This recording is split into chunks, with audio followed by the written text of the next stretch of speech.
বিধায়ক এবং সাংসদকে সঙ্গে নিয়ে এবার বৈঠকে বসেছেন তৃণমূলের রাজ্য সভাপতি সুব্রত বক্সী। সেদিকে আমাদের আরও একবার নজর রাখতে হচ্ছে সেই বৈঠকের দিকে। আমাদের সঙ্গে রয়েছেন আমাদের প্রতিনিধি শুভজিৎ রয়েছেন আমাদের সঙ্গে।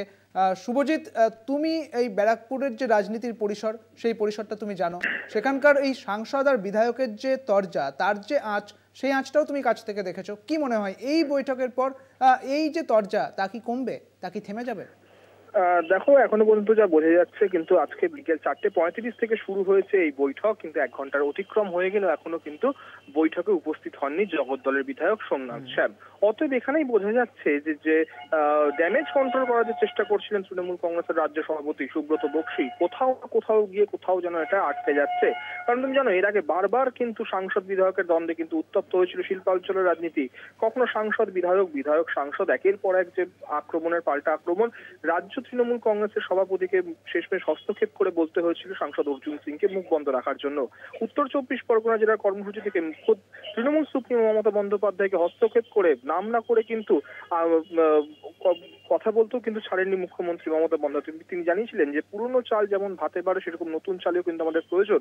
নবীন প্রবীণ নিয়ে কাজ করার বার্তা দিয়েছিলেন তৃণমূল সুপ্রিমো মমতা বন্দ্যোপাধ্যায়। আর তারপরেও আজকে এই মেগা বৈঠক, যে বৈঠকে সাংসদ উপস্থিত থাকলেও রাজ্য সভাপতি সুব্রত বক্সীর সাথে কিন্তু এখনো পর্যন্ত উপস্থিত হননি সোমনাথ শ্যাম। এখন এই জল কোথাও কি আটকাবে, নাকি এরকম দ্বন্দ্বেই থাকবে ব্যারাকপুর শিল্পাঞ্চলের রাজনীতি? প্রশ্ন কিন্তু এখন সেইদিকে। একদমই তাই। কিন্তু এই ব্যারাকপুর শিল্পাঞ্চলের যে তৃণমূল নেতৃত্ব রয়েছে, তাদের কি বক্তব্য রয়েছে, তারা কি ভাবছেন? দেখো, তুমি জানো, ব্যারাকপুর শিল্পাঞ্চলের তৃণমূল নেতৃত্ব এক প্রকার প্রায় ব্যর্থ বললেই চলে। কারণ সাংসদ বারবার বলেছেন, তৃণমূল কংগ্রেসের সাংগঠনিক যিনি সভাপতি রয়েছেন তাপস রায় এবং তার কমিটিকে বারবার জানিয়েও কোনো সুরাহা মেলেনি। তাই কিন্তু তিনি একের পর এক আক্রমণ করে যাচ্ছিলেন বিধায়ককে।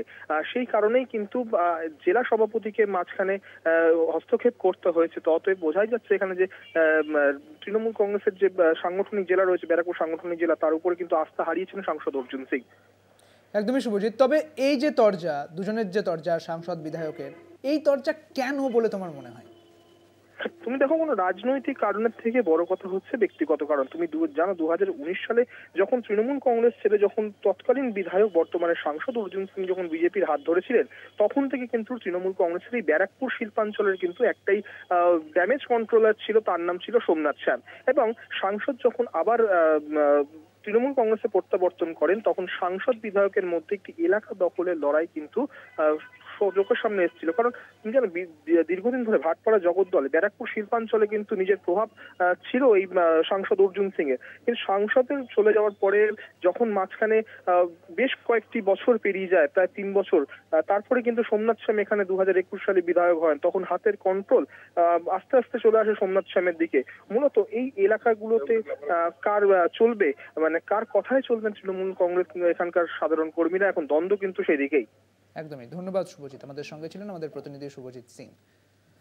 অর্জুন শ্যাম দ্বন্দ্ব, আর সেই দ্বন্দ্ব মেটাতে এবার তৃণমূলের শীর্ষ নেতৃত্ব একেবারে আসরে নেমে পড়েছে। তৃণমূলের রাজ্য সভাপতি সুব্রত বক্সী তিনি বৈঠক করবেন অর্জুন সিং এবং সোমনাথ শ্যামের সঙ্গে। যদিও এখনো পর্যন্ত বিধায়ক সোমনাথ শ্যাম তিনি আসেননি, তবে তিনি আসেন কিনা, এই বৈঠকে আর কি উঠে আসে, সেদিকে আমাদের নজর থাকবে।